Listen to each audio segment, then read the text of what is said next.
Malaikat nalun Tuhan ya Allah timang. Jina ju timang gecabut nikmat kemalon li Allah ba urun Tuhannya ibu bapa go puduk atu ceng sebelah tu. Kemudian go puduk 500 amalan no. 500 ton amalan yang dia lakukan. Puduk atu ceng belah nen. Mulai ditimbang di tron belah wijak batano. 2 nek mata.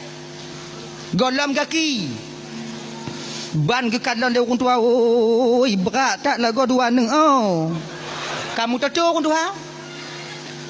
Kena Allah Ta'ala wahai hamba lun nata kalon mutuah dukna raya nikmat lu titip ke gata bisa tak ibadah selama 500 tahun dan timang gata cara beribadah kerana baca kitab munyohana mata apa kita baca kitab.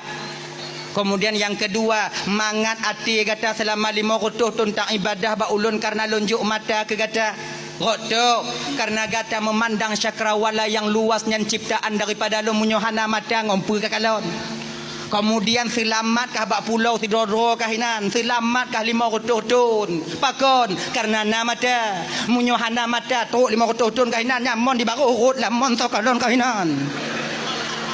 Karena hari ini engkau ingin masuk surga dengan amalmu, sementara amalmu tak sanggup dan tak cukup untuk memasukkan kamu ke surga. Jadi sekarang mubalik arah Zabaniyah nalun Tuhan ya Allah.